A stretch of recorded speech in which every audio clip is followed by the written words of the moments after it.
함께하며 여러분의 내일을 응원합니다. 성공을 부르는 좋은 습관, 성공예감 이대호입니다. 성공예감 이대호입니다. 2부가 시작됐습니다. 10시 5분에는 성공예감 이대호입니다. 2부의 시간입니다. 오늘 1부 시작과 함께 내드렸던 경제상식 퀴즈. 정답은 팁.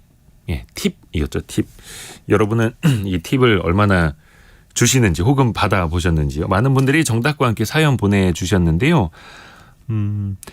6952 쓰신 분께서 저도 구두방을 한 지 20년째입니다. 고객분들이 자율적으로 시원한 음료수를 사와서 주시기도 합니다. 이것 또한 팁이 아닐까요? 팁 문화 굳이 정해놓고 따라할 필요는 없을 것 같습니다. 라고 의견 주셨고요. 4624님, 슈퍼마켓에서 배달 일을 합니다. 계단 많은 달동네고 어르신들이 많이 사는 곳이라서 두부 한모 배달도 달려갑니다.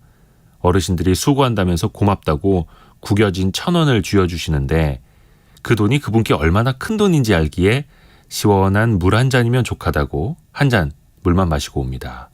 팁 문화는 우리 정서상 어울리지 않는 것 같습니다. 라는 의견도 주셨습니다. 그리고 홍혜레나님은 아빠가 고깃집 알바생 열심히 한다고 주시더라고요. 이렇게 또 이야기를 전해주셨고요. 저 같은 경우에도 진짜 땀 흘려가면서 열심히 일하는 그 젊은 친구들 있을 때는 간혹 10,000원씩 주는데 일부러 다른 사람들 보게 하고 저는 줍니다. 몰래 주는 게 아니라. 왜냐하면 그렇게 해야 다른 사람들도 더 친절 서비스를 하지 않을까.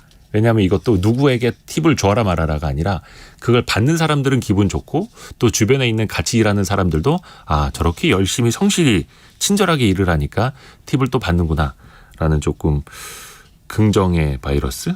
좀 그런 생각도 있습니다. 오늘 코스피 코스닥 한번 볼까요? 코스피는 하락 출발했었는데 지금 0.2% 정도 상승 전환해서 2615 가리키고 있고요. 코스닥은 926.4 해서 0.8% 정도 코스닥은 조금 약간의 조정입니다. 많은 기업들의 실적 발표 기간이 됐죠. 그래서 실적이 어떻게 나왔는지 하반기에는 또 어떤 실적을 보여줄지에 따라서 방향이 달라지기도 하는데 또 최근에 증시에서는 특정 종목에 대한 쏠림 현상이 상당히 이어지고 있습니다. 또 FOMC 미국의 금리 결정 이벤트도 이번 주에 있고요. 살펴볼 게 많습니다. 해서 오늘의 개미스쿨은 신한투자증권 강북금융센터의 곽상준 지점장과 함께합니다. 어서 오세요. 네, 안녕하십니까. 안녕하세요. 곽상준입니다. 지난주에 보면 코스피는 조금 0.7% 정도 내렸는데 네. 코스닥은 한 4% 넘게 뛰었더라고요. 네. 역시 쏠림 현상 때문입니까? 어떻게 보세요? 아무래도 시가총액 상위 종목인 그 네. 에코프로, BM, 에코프로 등등의 그 2차전지 주식들이 주가가 상승하면서 워낙 그 영향력이 커졌습니다. 네. 이 커진 영향력이 주가 상승으로 이어지자 뭐 지수에도 그대로 영향을 미쳤다 이렇게 봐야 되겠죠. 근데 이게 하루 이틀 사이 생긴 문제가 아니고 그렇죠? 어떻게 보면 지난해 하반기, 지난해 연말, 특히 올해 상반기 들어서 더 심해졌잖아요. 그러면은 이제 한국 같은 경우에 반도체 주식이라든가 반도체 업황이 지금 좋지 못하지 않습니까? 네. 근데 자동차는 업황이 뭐 나쁘진 않았습니다만 사회 전반적으로 영향을 미치거나 수출입에 아주 압도적인 영향을 미치지 못하는 영역이었거든요. 네. 그런 상황에서 한국에서 그다음 성장 산업이 무엇인가 했을 때 참으로 오랜만에 성장 사업을 만난 거예요. 전기차와 그로 인한 2차 전지 사업을 만난 네. 거죠. 그러니까 사람들이 아무래도 그 성장 산업에 대해서는 굉장히 많은 뭐랄까요 그 성장 가치를 부여하는 경향성이 높습니다. 근데 성장이 없는 상황에서 성장이 눈에 띄자 더 다른 쏠릴 수밖에. 다른 업종이나 다른 주식에 비해서 더 눈에 띄게 된 것이고요. 그리고 또 실적을 통해서 작년 올해 이렇게 분기별 실적을 보면 분기별로 폭발적으로 성장하는 것들을 좀 보여줬기 때문에 그로 인해서 2차 전지 주식들이 사람들의 주목을 훨씬 더 많이 받은 거다라고 볼 수 있겠고 또 하나 약간 이제 그 회자가 점차 되고 있습니다. 시중에서 이제 전기차가 늘어나면 2차 전지가 늘어날 것이다라는 이런 그 논리들이 자꾸 점차 확산되면서 지금 현재와 같은 상황들이 왔다 이렇게 볼 수 있겠습니다. 성장이 희귀한 시대의 성장주, 그러니까 더 크게 반짝반짝거리고 눈에 띄는 그런 현상인 거네요. 네. 그리고 최근에 이제 뉴스를 보면은 숏 커버, 숏 스퀴즈 네. 이런 말들이 많이 눈에 띕니다. 특히 2차 전지 관련주에 이게 공매도랑 맞닿는 용어인데 이거 좀 풀이 좀 부탁드립니다. 네네. 원래 이제 주식이라는 걸 사고 뭐 영원히 갈 수도 있습니다만 수익을 실현하려면 팔아야 수익이 실현되지 않습니까? 네. 반대로 주식을 파는 세력들이 있습니다. 주식을 파는 세력들은 보통 주가가 떨어지면 돈을 버는 거고요. 네. 주가가 오르면 그 오른 만큼 손실을 보는 겁니다. 주식 매수하고 정반대의 위치에 있는 거고요. 근데 주식을 먼저 매도를 하고 나면 언젠가는 주식을 다시 갚아야 되는 거죠. 이거는 뭐 명확한 사실입니다. 영원히 매도해서 가지고 갈 수는 없는데 네. 보통 이제 기관이라든가 외국인들이 특별히 한국에서는 대략 한 7대3 정도 수준으로 약 외국인과 기관들이 공매도에 차지하는 비중이 있습니다. 근데 이제 주식이 올라가면 이런 기관이나 외국인들은 그 손실 규모가 커지면 어느 정도 수준에서 자동적으로 매각을 하는 그런 규칙들을 좀 내부적으로 갖고 있는 경우가 많아요. 예를 들어 20% 손실이 나든가 30% 손실이 나면 예를 들어 주식을 샀던 것이 그렇게 손실이 나면 매도를 해서 정리를 하거나 이렇게 되는데 이 공매도를 해서 주가가 올라서 다시 환매수해 주는 재매수해 주는 이 과정을 우리는 이렇게 가격이 올라가서 손실이 커져서 사줘야 되는 억지로 뭐 사고 싶지 않은데 억지로 사게 되는 손실이 커져서 하는 것을 우리가 일컬어 숏 스퀴즈라고 표현을 합니다. 뭐냐면 숏은 보통 우리가 팔다라는 거고 롱은 우리가 사자 이렇게 표현을 하는데 그냥 쉽게 얘기하면 목졸림 당했다는 거예요. 스퀴즈 이렇게 쥐어 짜임을 당했다라는 거니까 숏 스퀴즈라는 건 견디다 못해서 토해냈다 주식을 토해냈다 이런 표현을 우리가 할 때 숏 스퀴즈라고 표현을 합니다. 최근에 뭐 2차 전지 관련해서 숏 스퀴즈가 아주 유행처럼 그래서 이제 고점에서 굉장히 큰 폭의 상승폭이 나타나는 건 그리고 끝나고 나서 수급 동향을 보면 갑자기 별로 그동안에 산 적이 없어 보이던 외국인 주체라든가 뭐 이런 주체들이 대량 매수를 하는 그런 경향이 있는데 그거는 그동안 공매도했던 것을 한꺼번에 갚아야 되는 상황에 몰려서 소위 말해서 숏 스퀴즈를 당해서 주식을 샀기 때문에 그런 일이 벌어진 것이다. 뭐 이렇게 표현을 하죠.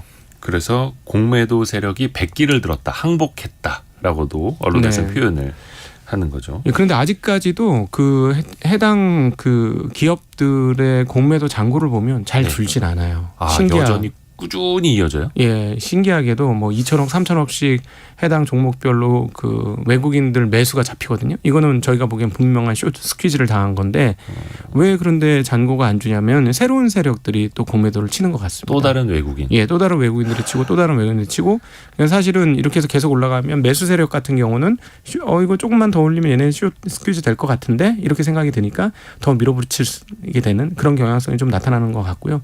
최근에 또 이제 그렇게 중심이 되고 있는 게 포스코홀딩스인데 네. 저는 개인적으로 포스코홀딩스를 외국인이나 기관들이 숏을 쳤다면 이건 조금 생각을 잘못했다는 생각이 드는데 네.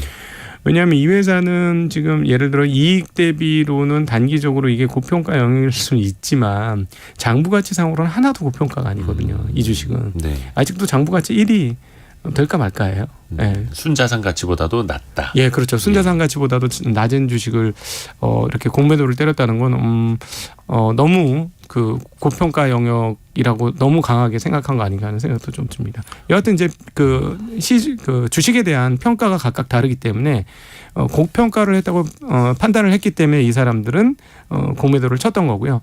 매수하시는 분들은 여전히 전기차 시장이 확산되고 2차 전지가 그럼 확산될 거라는 생각을 가졌기 때문에 아직 고평가 아니라고 판단했기 때문에 이 두 세력들이 그 서로 간에 싸우고 있는 상황이다 이렇게 볼 수 있겠습니다.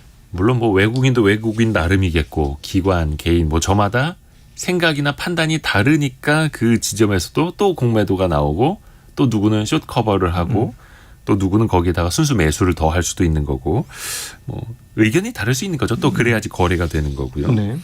자, 앞에서도 숏 스퀴즈 이야기를 좀 해주셨는데 어떻게 보면은 쩐의 전쟁이라는 느낌도 듭니다.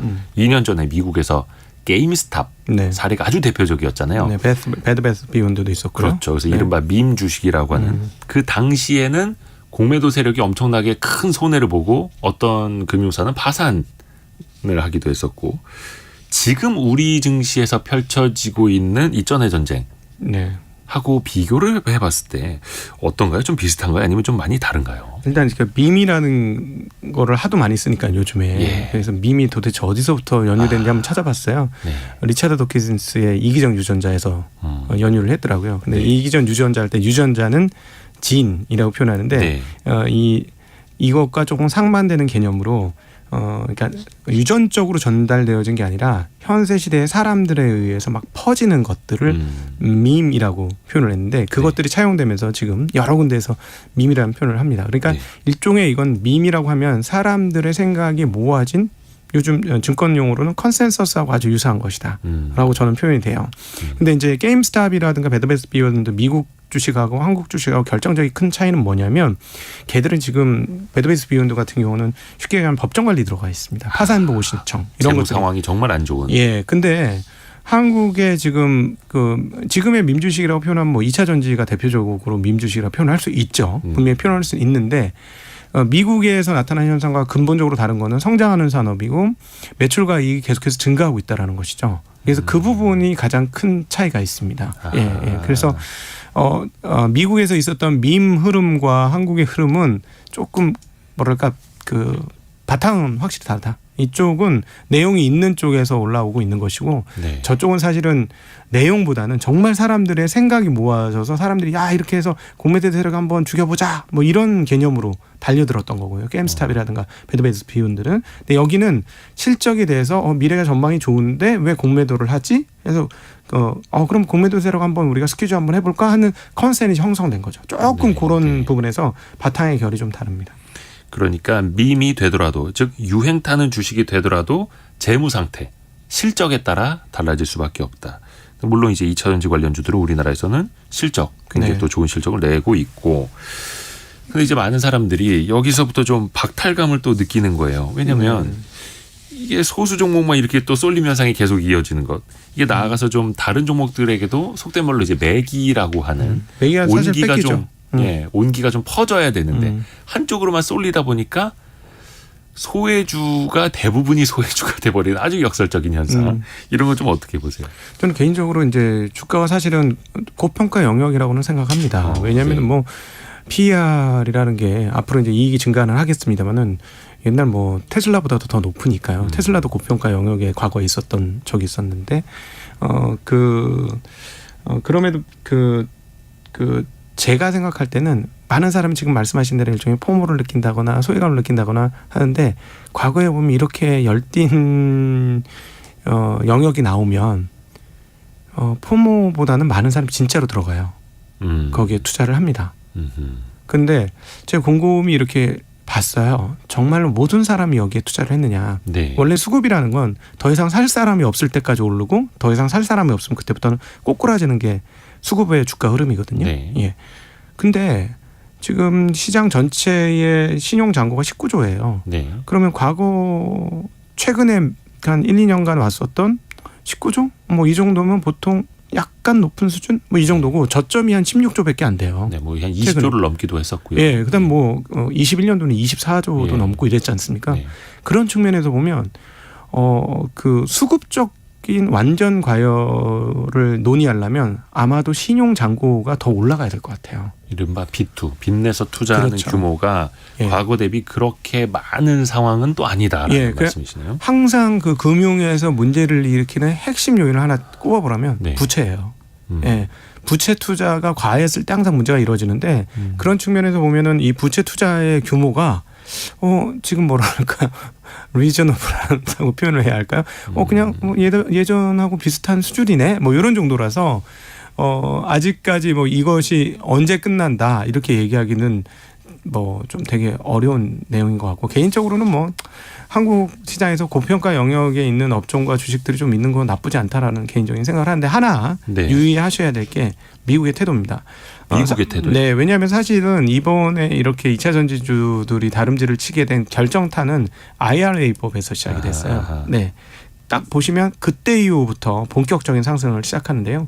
왜냐하면 IRA법을 통해서 미국이 중국을 제어했고 네. 중국을 이렇게 제외시켰잖아요. 그 어떤 그렇죠. 생태계에서부터 금을 긋고 진입 못하고 자기네들끼리 새로운 세상을 만들려고 한 건데 네.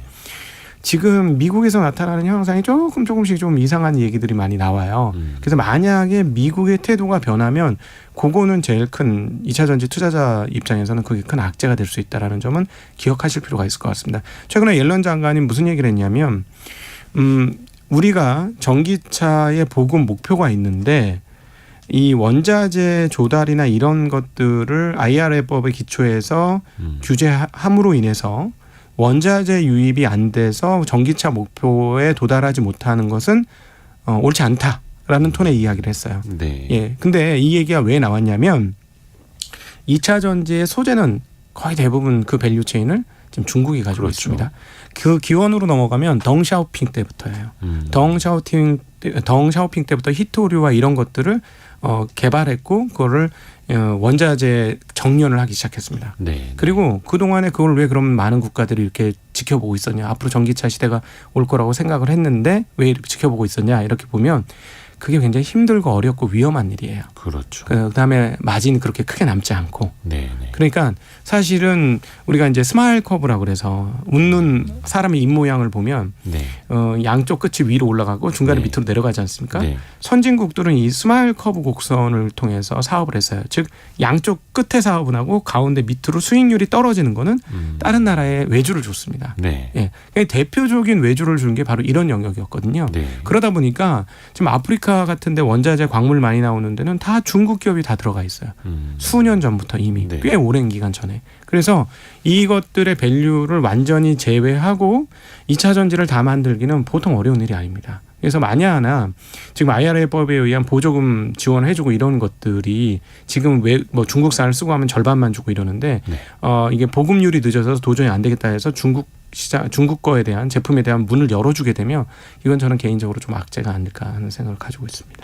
근데 그게 제네리 옐런 재무부 장관의 발언을 봤을 때 약간 우리 입장에서 우려가 될 수도 있다라는 그렇죠. 말씀이신 거고. 네네. 요거는 계속해서 좀 관측을 잘 해봐야겠네요. 왜냐하면 전략적으로 미국은 중국을 배제해 온 건데 어느 임계점까지는 조금 참아주고 원재료 네. 조달 측면에 대해서는 중국에게 또 뒷문을 열어줄 수도 있으니 그러면 네. 우리 기업들에게는 조금 악재가 될 수도 있고. 예, 이게 이제 그 한국과 한국, 중국, 일본, 동아시아 국가하고 미국하고의 근본적인 그 체제의 차이가 있다는 걸 이해하셔야 되는데요. 네. 이 동아시아 상국은 관료제예요. 네. 세계에서 관료제가 가장 발달한 국가들입니다. 네. 그러니까 공산주의도 일종의 관료 시스템이 공산주의인 거예요. 그 중국의 역사 동안에 보면 항상 관료제가 있었고 네. 한국은 조선 500년 과거제를 통한 관료제가 있었습니다. 예. 예. 그러니까 이런 그 아시아권에서는 관료제가 있기 때문에 중앙 정부에서 어떤 정책을 추진하고 밀어붙이느냐에 따라서 그 어떤 흐름들이 막 바뀌고 그다음에 네. 기업들도 거기에 따라서 투자의 영역들도 바꾸고 그래요. 근데 네. 미국 같은 경우는 민간의 영역이 굉장히 발달했습니다. 최근에 미국에 있는 반도체 그 협회가 백악관하고 만났어요. 네. 그러면서 그 인텔의 팻 겔싱어 예. CEO가 CEO. 뭐라고 했냐면 아니 중국에 우리 수출 못할 거면 미국에 반도체 건물 지을 필요 없는데요. 이렇게 얘기를 해버린 거예요. 네. 그러니까 일종의 기업들이 압박을 하는 거죠. 뭐 그 엔비디아는 말할 것도 없고 엔비디아의 젠슨 왕은 맨날 하는 얘기가 뭐냐면은 우리 중국에다 못 팔면 쟤네들이 자기가 직접 만들 거야. 그럼 나중에 우리가 더 손해될 거야. 좀 빨리 팔게 해줘. 물론 이제 젠슨 왕은 지금 당장 엄청나게 팔아먹을 게 있기 때문에 그렇게 얘기하는 거고요. 그렇죠.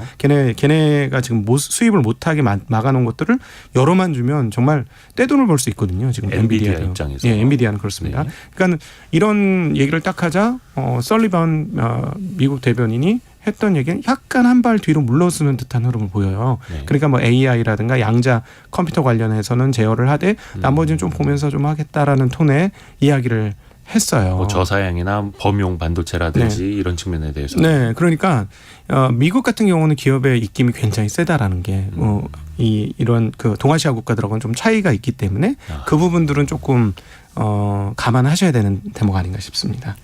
그래서 미국 자국 기업들이 어느 정도 어려움에 빠지면 미국 정부도 기업의 이야기를 더 들어주고 약간은 문을 열어줄 가능성. 이것도 우리가 전략적으로 잘 생각을 해봐야 되겠습니다. 그리고 배터리 관련주 아까 이야기를 좀 해서 특히 배터리 셀 만드는 세계 대기업 LG 에너지 솔루션, 삼성 SDI, SK온이 또 차례로 실적 발표를 하죠. LG 에너지 솔루션은 한 열흘 전인가 먼저 실적 발표를 했고요. 어떻습니까? 평가라든지 아니면 전망이요? 이게 지금 보시면은 그 소재를 만드는 양극재라든가 소재를 만드는 회사들의 주가는 끝없이 올라가는데 네. 셀 업체들은 주가가 사실 거기에 비하면 굉장히 상대적으로 부진하죠. 지지부진합니다. 네. 뭐 설비 증설은 많은데 네. 이 셀 업체들은 진짜 설비 증설할 게 너무 많은 거예요. 최근에 이제 SK가 유상 증자를 했지 않습니까? 네. 그 SK 같은 대기업이 유상 증자를 한다는 건 참 보기 힘든 일이고, 또 하나 보면 LG화학이 LG 에너지 솔루션을 불사한 것도 사실 일종의 유상 증자한 거나 마찬가지거든요. 네. 예. 그러니까 돈이 정말 천문학적으로 드는 거예요. 그리고 쉽게 얘기하면 간단하게 말씀을 이렇게 할까? 석유를 대체하는 과정인 거예요. 그럼 도대체 얼만큼 많이 필요하겠습니까? 그러니까 그렇게 많은 것들을 한꺼번에 준비하려고 하니 급하게 지금 유럽 같은 경우는 35년인가의 내연기관 더 이상 생산 못하게 하겠다 이런 얘기 하지 않습니까? 네. 그래서 좀 늦춰달라 아니다 막 지금 이러고 씨름을 하고 있는데, 그걸 10년 10몇 년간에 다 그 석유 중심으로 해왔던 걸 다 뒤집어 엎으려니까 엄청난 설비 증설이 있는 거예요. 그것도 기술을 갖고 있는 나라는 한국, 중국, 일본 이런 정도밖에 없는 거죠. 그리고 미국은 이거는 시덥지 않은 일이라고 생각해서 안 해왔던 거고, 유럽도 마찬가지고. 그러다가 이제 깜짝 놀란 거예요. 에너지의 중추가 2차 전지가 되니까. 그러니까 셀 업체들은 앞으로 성장도 엄청나게 이루어질 수 있는데 그것과 더불어 똑같이 비용도 증가가 있어야 되는 상황이에요. 그리고 만에 하나 그렇게 하다 중간에 사고 한번 터지면 엄청난 돈을 물어줘야 되지 않습니까? 네네. 이미 LG가 GM한테 그 2차 전지 사고로 인해서 조 단위의 손해배상을 했죠. 예. 그러니까 이런 것들 때문에 상대적으로 양극재나 이런 소재 업체들에 비해서 셀 업체들이 주가가 좀 못 가는 거 아니냐 이렇게 보고 있습니다. 그러게요. 셀 업체는 상대적으로 좀 부진하고 설비 투자가 상대적으로 많이 들어가지 않는 양극재 관련 기업들, 소재 기업들은 더 높은 평가를 받고 있고, 아까도 저희가 포모 현상 이야기를 했습니다만 2차 전지 이른바 밸류 체인이라고 하는 공급망 기업 안에서도 차별화가 너무 많이 주가 측면에서는 극심히 나뉘고 있고, 이럴 때 투자자들은 좀 어떻게 해야 될지, 앞에서 잠깐 포모 현상에 뒤따라 들어가시는 분들이 있다라고도 말씀을 해주셨는데요. 네, 제가 예전에 여기 성공시대에서 2차 전지 많이 갔습니다 했다가 네네네. 지금 그때만 사셨어도 몇 배 수익이 났으니까 사실은 드릴 말씀이 없어요. 네.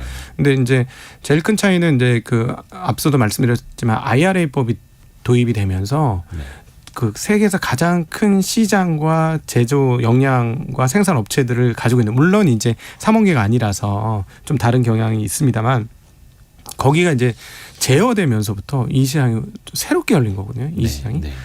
근데 그렇습니다. 저는 개인적으로 원래 2차 전지가 좋은 사업이고, 제 입장에서는 저평가되느냐를 물어보신다면 저평가라고 얘기하기는 좀 어려운 것 같아요. 네. 그렇죠. 그래서 예를 들어 지금은 보유자와 트레이더들의 영역으로 넘어갔다라고 보여집니다. 그래서 이미 보유하고 계신 분들과, 그다음에 나는 트레이딩을 할 의향이 있고 트레이딩을 잘할 자신이 있어 하시는 분들한테는 주가가 하루에도, 오늘도 보면 포스코가 10% 넘게 움직이거든요. 아, 그래요? 네, 그러니까 이런 하루에도 공간이 이렇게 열려 있으니 이 트레이더에게는 당연히 열려 있는 공간이라고 생각을 하고요. 그러나 이제 장기적으로 주식을 1년 이상 끌고 가시고 2년, 3년 끌고 가셔서 좋은 결과를 얻으시겠다라고 생각하시는 분들이라면 이거는 그냥 들고 보유하고 가만히 평생 묻어둬야지 하는 영역이라고 보기에는 이 고평가 영역이 계속 이어진다는 장담을 할 수가 없어요. 예, 그래서 그 부분은 장기 보유하실 분들은 오히려 조금 고려를 하시고, 단기 트레이딩 하실 분들은 그거는 열려 있는 공간이다 이렇게 생각을 하고 있습니다. 이야, 엄청나네요. 오늘 포스코 홀딩스가 이 시각 현재 11%, 포스코 퓨처엠이 5.8%, 그리고 포스코 인터내셔널은 22% 급등하고 있는 오늘 포스코 그룹주의 날이네요. 이러니 사실 포모가 안 올 수가 없습니다. 중심을 잡는 게 그래서 더 어려운 게 주식 투자입니다. 그런가 하면 반도체 관련주들은 한동안 좀 괜찮게 반등을 하다가 지금 여름 들어서는 좀 한동안 쉬고 있는데, 뭐가 좀 달라졌습니까? 어떤 실적 기대감이 먼저 좀 많이 반영됐던 건지 지금은 좀 어떻게 봐야 됩니까? AI 관련해서 기대감이 굉장히 컸죠. 네. 근데 여전히 기대감은 있습니다만 좀 빠르게 달렸어요. 그러니까 예. 당연히 숨고르기가 좀 필요한 영역이라고 보여지고요.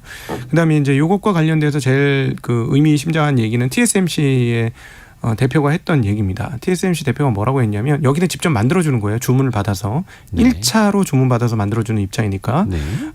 이쪽의 입장이 생산과 관련된 시장과 관련된 아주 주요한 그 플레이어라고 보면 AI 관련되어서 폭증한 건 사실이라는 거예요. 네네. 근데 뭐라고 얘기했냐면 AI와 관련된 칩 수요가 네. 나머지 수요를 모두 커버하지 못한다.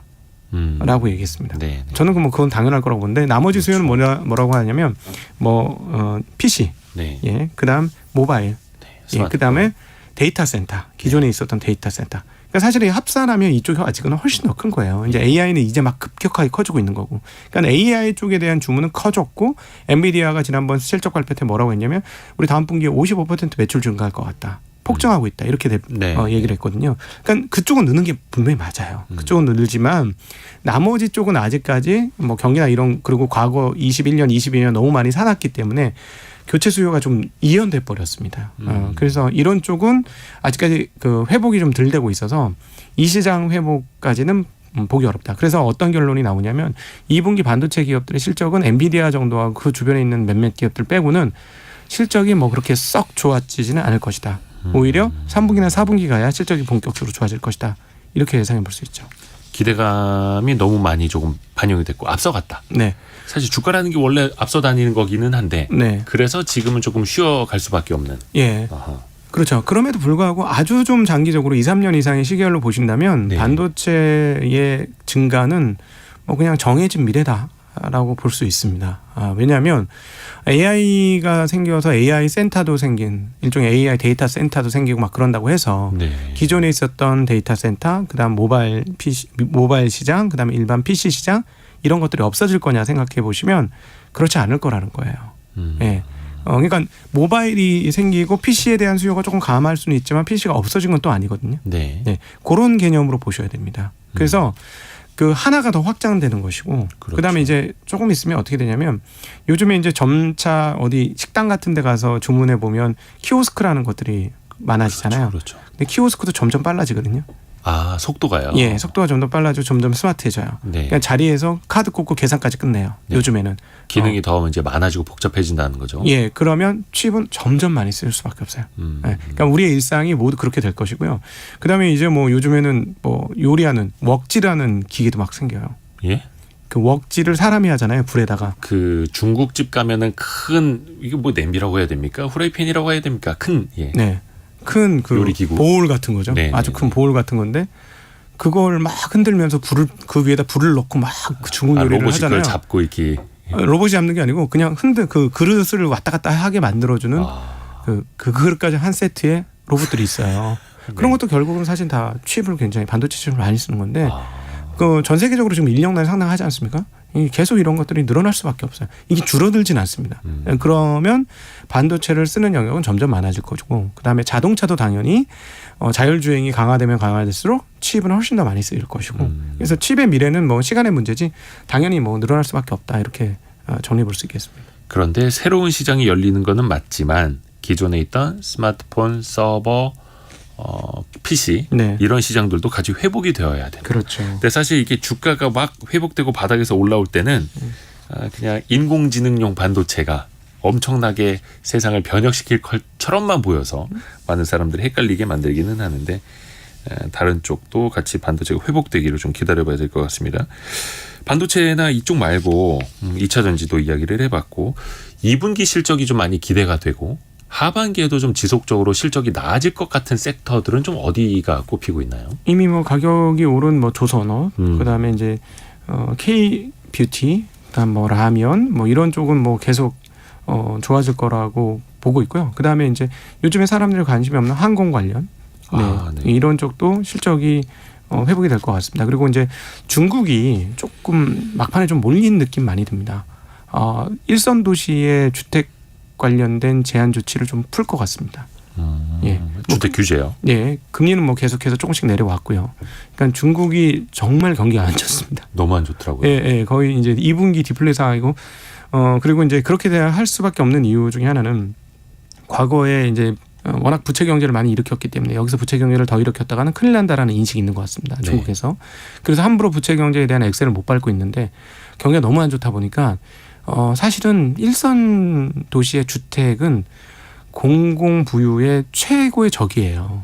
따지고 보면. 네. 근데 이 여기에 대한 제한을 풀어준다는 건 뭐냐면 자기네들의 가장 중요한 이념적인 그 경제 정책인 공공 부유까지도 좀 뒤로 후퇴할 수 있다는 얘기입니다. 그러니까 중국 정부가 시진핑 주석이 특히나 다 같이 잘 살아야 된다. 네. 공동부유 엄청나게 강조를 했는데 예. 결국 부동산 규제를 풀어준다라는 건 그럴 수밖에 없는 환경이고. 네. 그러면은 이제 만약에 그래서 중국이 최근에 그래서 보시면 이런 움직임이 포착되자마자 원자재 가격이 조금씩 올라가요. 예, 70달러를 깼던 WTI가 70달러 중반 이상으로 올라왔고요. 그래서 만약에 이제 중국이 활성화된다면 한국에 이제 그동안에 서름을 당했던 그런 중간재라고 표현되는 것들의 회복이 있겠죠. 1차가 사실은 반도체고요. 그다음에 2차는 이제 화학 제품들이 될 겁니다. 근데 그거는 갈지 좀 봐야 되겠고, 그다음에 제가 이제 중국 시장을 계속해서 한 몇 년간 지켜보고 관찰을 해보니까 생각보다 되게 반영이 늦어요. 정말 만만디예요. 네, 급하지 않습니다. 굉장히 느리게 하기 때문에 우리가 사실 올해 들어오면서 전 세계 모든 나라들이 모든 금융 주체들이 중국이 리오프닝에도 경제가 회복될 것이다. 그렇죠. 올해 초만 하더라도 기대감이 네. 컸죠. 예, 그게 완전 기대감이 지금 깨져 있거든요. 근데 제가 보기에는 중국은 자기네 스케줄대로 느릿느릿 그것들을 진행하지 않겠느냐 보여지고 이제 부동산 일선 도시 부동산의 제한 일부 해제에 대한 이 뉴스가 본격화되면 얘네들이 정말 이제 마지막 단추까지 누르고 있구나 뭐 이렇게 생각하시면 어떨까 싶습니다. 또 투자자 입장에서는 중국 경기가 회복될 거야, 중국이 부양책을 쓸 거야라고 생각을 했는데 그게 계속 늦어지고 효과가 안 나오고 그러다 보니까 차라리 늦더라도 더 지켜보고 한 템포 늦게 들어가자, 또 이렇게 역학습 효과가 생길 수도 있을 테고요. 네. 그리고 이번 주에 또 큰 이벤트가 있습니다. 미국의 통화정책회의 FOMC 회의가 열리는데 아마 우리 시간으로 목요일 새벽 3시쯤이면 그 결과가 나올 것 같습니다. 미국의 네. 기준금리. 이번에는 기준금리 인상이 어떻게 확실시 된다라고 보면 되겠습니까? 안 올리면 이상한 상황까지 몰려 있어요. 지금 시장의 전망은 90% 이상이 네. 0.25%포인트 인상으로 네. 귀결돼 있죠. 저는 근데 내부적으로는 그 조금 논쟁이 있을 것 같습니다. 예, 그 연준 위원 가운데 네. 조금 이거는 계속 올려야 돼, 조금 더 있다가 올려야 돼 하는 내용 이런 것들에 대한 논의가 있을 것 같아요. 왜냐하면 이 동결 상태에서 유지하자고 뭐 투표권은 없습니다만 라파엘 보스틱 연은 총재 같은 경우는 그렇게 계속 발언을 했었거든요. 네. 그러니까 좀 소위 말하는 매파와 비둘기파, 그러니까 이제는 더 이상 금융 제한적 조치가 제약적 조치가 필요하지 않다라고 생각하는 쪽. 네. 그다음에 아니다, 더 필요하다는 쪽이 서로 논쟁은 심하게 할 것 같고요. 그럼에도 불구하고 시장이 다 금리 올릴 걸 완전히 다 반영하고 있는데 여기서 안 올린다? 그러기도 좀 어려울 것 같아요. 여기서 금리를 안 올리면 시장을 완전 부스팅하는 효과가 있거든요. 네. 예, 근데 연준의 그 동안의 발언들을 움직이는 주요한 그 체크 포인트 중에 하나가 뭐 고용 있고, 그다음 임금 있고, 실업률 있고, 이런 것들, 소비 있고 이런 네. 것들이 있는데. 또 하나가 미시건대에서 발표하는 소비자 심리 관련 지표들이 여러 개 있어요. 심리 지표, 네. 평가 지표, 그다음에 기대 인플레이션 이런 것들이 있는데 이런 것들이 이번에 조금 다시 올라오는 경향을 보여줬습니다. 그런 측면에서 보면 연준 입장에서는 선제적으로 이런 심리가 더 치고 올라오는 걸 좀 막아야 되기 때문에 아마 금리를 올릴 가능성이 조금 높을 것으로 보여지고, 그렇게 얘기하고 난 다음에 이게 끝이라고 또 얘기는 안 할 것 같습니다. 왜냐하면 심리 문제를 제어해야 되기 때문에 이게 끝이 하면 금리 올린 효과 1도 없을 거예요. 예. 금리를 올렸는데도 불구하고 단기적으로는 이게 끝입니다 이러면 시장 환호할 거거든요. 바로바로. 그러면 뭐 심리에 불을 지피는 거니까 그런 행동은 하지 않지 않겠느냐라고 보여지고, 오히려 말을 또다시 한번 세게 할 수도 있죠. 지난번처럼. 그때 저는 블러핑이라고 생각을 했는데 네. 블러핑이 현실이 돼버렸습니다. 지금. 근데 이제 또다시 한 번 더 블러핑을 할 것이고, 만약 블러핑을 세게 한다면 뭐 시장에 조금 영향을 미치지 않겠는가라고 보고 있습니다. 그러니까 금리를 올리고, 시장에서는 지금 7월 미국의 FOMC 때는 금리 인상 가능성을 거의 뭐 95% 이상 보고 다음은 아마 9월로 9월. 알고 있는데 9월에는 안 올릴 거고 네. 11월에도 안 올릴 거다라는 전망들이 더 많아지고 있더라고요. 그럼요. 네. 그런데 그럼에도 불구하고 혹은 그러니까 파월 의장을 비롯해서 FOMC는 더 발언이라도 매파적으로 해서 내 손에 아직 회초리가 있어, 들려 있어, 조심해, 네. 물가 올라오면 안 돼, 기대 인플레이션 올라가면 안 돼라고 발언을 더 세게 한다라는 거죠. 네, 그럴 가능성이 높다고 봅니다. 근데 그럼에도 불구하고 이제 그 금리를 처음 올린 게 1년이 넘었기 때문에 네. 금리 올린 효과가 이제부터는 본격적으로 나올 때가 됐어요. 그래서 전반적으로 이제 과열된 경기가 조금씩 식어가고 있는 그런 분위기는 여러 지표를 통해서 나타나고는 있습니다. 그렇죠. 보통 기준금리 인상 효과는 금융시장에 먼저 반영되기도 하고 바로 반영이 되는데 실물 경기에는 6개월 뒤에 본격적으로 반영된다. 그렇죠. 이런 분석들도 있으니까요. 근데 우리 시장에서 보면은 이제 목요일에 만약에 미국이 금리를 예상대로 올리게 된다면 우리나라 기준금리는 3.5, 네. 미국의 기준금리는 5.5가 되는 거죠. 그렇죠. 2%포인트 차이가 납니다. 역대 최고로 많이 벌어지는 상황이죠. 물론 이제 일각에서는 전문가들이 이미 이거는 시장에 다 예상을 한 거기 때문에 큰 문제는 없을 거다 이렇게 보는 사람들도 많은데 이 정도의 금리 차이 뭐 외환 측면이나 자금 시장 측면에서 보면은 어떨까요? 무리는 없을까요? 지난번 금리 인상도 끝이 아니겠느냐라는 예상이 좀 있었어요. 미국의 금리 인상이. 예. 우리는 한국은 더 이상 금리 못 올릴 거라고 일찌감치 분위기가 형성이 되어 있었고요. 네. 그럼에도 불구하고 1,400원대 가던 환율이 1,300원을 거쳐 이제 1,200원대까지 빠졌잖아요. 네. 그러니까 한국의 외환은 한국은행 이창용 총재도 얘기했습니다만은 금리 격차도 있지만 그것도 요소 중에 하나지만 그것만이 다가 아니다. 라고 얘기했는데 그것만이 다가 아니면 무엇일까 한번 생각해 보니까 예를 들어 수출입 동향과 그로 인한 경상이 어떻게 되는지도 굉장히 중요한 것 같습니다. 그래서 이제 왜 이렇게 그러면 최근에 원화가 강세였느냐. 동아시아 3개국 중에서도 제일 강세거든요. 네. 원화는 환율을 한번 따져보면 100엔당 지난번에 한번 900원이 잠깐 깨졌고요. 네. 어제도 907원 정도 하더라고요. 그러니까 엔화 대비 상당히 강세잖아요. 그러니까 이런 흐름들은 도대체 왜 왔느냐 보면 하반기에 이 나라는 회복될 가능성이 높다라고 많은 투자에 생각하는 거죠. 특별히 이제 반도체는 뒤로 갈수록 뭐 3분기든 4분기든 뒤로 갈수록 지금보다는 좀 나아질 걸로 예상을 하고 있으니까 그게 회복이 되면 우리나라 무역 수주와 경상은 흑자로 전환이 되고 그 흑자폭도 커지는 경향성을 가지고 있으니까요. 사람들이 그런 생각에 지금 원화 강세로 이끌었다라고 보여지고 그럼에도 불구하고 하나 이제 여전히 그 문제로 요소로 남는 거는 저는 원화 약세 요인 중에 하나는 전 개인적으로 이 부채 문제가 어떻게 될 것이냐. 워낙 부채가 많습니다. 뭐 요즘에 한국은행에서 그 자료 낸 걸 보면 개인들의 일반 부채, 부동산 부채를 비롯한 일반 부채는 약 한 103% 정도 되는데 여기다 이제 전세를 붙여버리면 130%로 올라가요. 사실은 전세라는 게 부채거든요. 예. 따지고 보면. 그러니까 이 문제로 인해서 그리고 프로젝트 파이낸싱이 지금 뭐 증권과 새마을금고 그다음 뭐 신협 이런 쪽이 연체로 굉장히 많이 올라가 있거든요. 네. 그래서 이 문제가 뭐 여전히 문제로 도사리고 있기 때문에 지금 뭐 부동산을 반등한다라고 보시는 분도 꽤 많긴 합니다만 그 프로젝트 파이낸싱 이런 문제들이 잘 해결이 안 되고 조금 계속해서 소음을 일으키면 부동산에 악영향을 미칠 수도 있어요. 네. 근데 이제 지금은 은행은 관리를 잘해서 연체율이 오히려 떨어지고 있습니다. 근데 은행만 괜찮으면 저는 괜찮다고 봐요. 근데 만에 하나 시스템 문제는 되지 않는데. 그렇죠. 은행의 연체율이 올라오게 되면은 이거는 그 원화에도 약세 요인이 될 수 있다라고 보고 있습니다. 최근에 뭐 은행 포함해서 전체 연체율도 2%까지도 올라온 상황이어서 안심할 수는 또 없는 상황이고 네. 그게 쌓이고 쌓여서 원화의 약세 요인으로도 보고 계시는 거고요. 좋습니다. 오늘 증시각도기 신한투자증권 강북금융센터의 곽상준 지점장과 함께 개미숲을 이야기 나눠봤습니다. 다음 시간도 기대할게요. 고맙습니다. 감사합니다. 라디오 정보센터 뉴스 들어보겠습니다. 검찰이 충북 청주시 오송 지하차도 사고 지점, 관할 경찰서 등 6개 기관에 대한 압수수색에 나섰습니다. 국민의힘 윤재욱 원내대표는 오늘 오송 공평 2 지하차도 침수사고 희생자를 조문하고 정말로 있어서는 안 될 사고가 났고 희생자 여러분께 정말 무거운 책임감을 느낀다고 밝혔습니다. 경찰은 수상한 우편물을 해외에서 받았다는 신고가 오늘 오전 5시까지 2,141건 접수됐다고 밝혔습니다. 경찰이 679건을 조사 중인 가운데 나머지 1,462건은 오인 신고로 확인됐습니다. BC카드 신금융연구소의 주요 업종 매출 동향 분석 결과에 따르면 올해 상반기 항공 등 운송 매출은 2020년 상반기 대비 41.6% 늘었고 숙박은 54% 늘었습니다.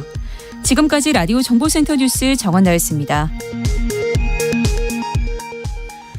자, 여러분의 질문 저희가 소중하게 담아놓고 있습니다. 애프터 서비스도 해드리죠.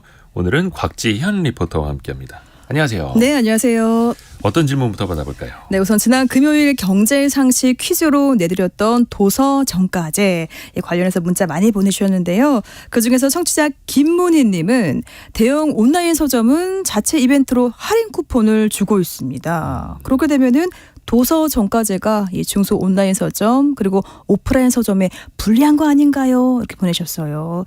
과연 불리한지 좀 설명 들어보겠습니다. 책과 사회연구소 백원근 대표의 설명 들어보시죠. 그 정가제의 취지가 공공재로서의 그 책의 다양성을 그 보호하는데 그 의미가 있습니다. 그리고 일종의 이제 그 도로교통법 같은 역할을 해서 과도한 할인 경쟁을 좀 막는 그런 역할을 하거든요. 근데 일부 온라인 서점 등에서의 그 할인 쿠폰 지급은 지금 현행 정가제가 개별 도서의 판매 가격 할인율을 제한하는 쪽으로만 이게 마일리지하고 그다음에 가격 할인에 대해서만 규정을 하고 있기 때문에 포괄적인 의미에서 결국은 그걸 사용하게 되면은 할인 효과가 발생하지만 그걸 막는 규제 수단이 없어요. 그래서 그거에 대한 좀 보완적인 대책이 필요하다고 생각을 합니다. 현재까지는 할인, 그러니까 신간일 경우에는 10%, 포인트를 포함하더라도 15%까지만 깎아줄 수 있도록 되어 있죠. 네. 다음 질문도 도서정가제 관련 내용이네요. 네, 그렇습니다. 2227번님이 보내셨는데요. 도서정가제 부작용 우려됩니다. 이 전자출판물 구매로 몰려서 이렇게 종이 출판이 쇠퇴하진 않을까요? 이렇게 염려하셨는데요. 과연 어떨까요? 다시 책과 사회연구소 백원근 대표입니다. 지금 전자책도 도서정가제 적용 대상으로 되어 있어요. ISBN이라고 해서 국제 표준 도서 번호가 붙어 있는 간행물이라고 하면은 종이책, 전자책 가리지 않고 정가제 적용 대상이 이제 그 되어 있습니다. 그런데 이제 지금은 우리가 이제 그 디지털 환경에서 예전부터 있었던 종이책하고 새롭게 등장한 전자책도 뭐 여러 형태가 있죠. 이거를 같이 독자의 선택에 따라서 이제 자유롭게 읽을 수 있는 그런 시대가 됐기 때문에 어떤 선택지가 이제 보장이 돼야 된다 이렇게 좀 생각을 하고요. 현행 제도에서는 어쨌든 동일하게 제도가 적용되고 있고 가격도 뭐 거의 종이책으로 나온 것은 전자책에 더 유사하게 유지가 되거든요. 각각 형태로만 발행된 그런 책들 같은 경우에도 있기 때문에 양쪽에 종이책, 전자책 같이 공존할 수 있는 이런 환경에서 정가제가 적용이 필요하다라고 하는 것이 헌법재판소의 합헌 결정의 취지이기도 합니다. 이번에도 보니까 그 전자책 같은 경우에는 가격을 더 많이 내릴 수 있도록 도서정가제에서 전자책만이라도 풀어달라 이런 요구가 또 많았던데요. 네네. 또 반대로 생각을 해보면 종이책은 뭐 18,000원에서 16,500원까지 10% 할인을 해주는데 전자책은 7,000원, 6,000원, 5,000원 만약에 더 싸진다면 종이책은 더 안 팔리겠죠. 그래서 그렇죠. 시장 보호 효과가 떨어진다. 이렇게 법원에서도 헌재에서도 판단을 한 걸로 알고 있습니다. 네, 맞습니다. 자, 이어서 청취자 박계성님은 도서정가제와 이 휴대폰 단말기 유통 구조 개선법, 이 단통법 어떤 차이가 있을까요? 우선은 단통법, 도서정가제 많이들 비교를 하시는데요. 사실 그 공통점은 어떤 업체들의 경쟁을 제한한다. 그래서 소비자의 편익이나 후생도 제한이 된다. 왜냐하면 기업끼리 많이 경쟁할수록 소비자는 좋은 거지 않습니까? 그렇죠.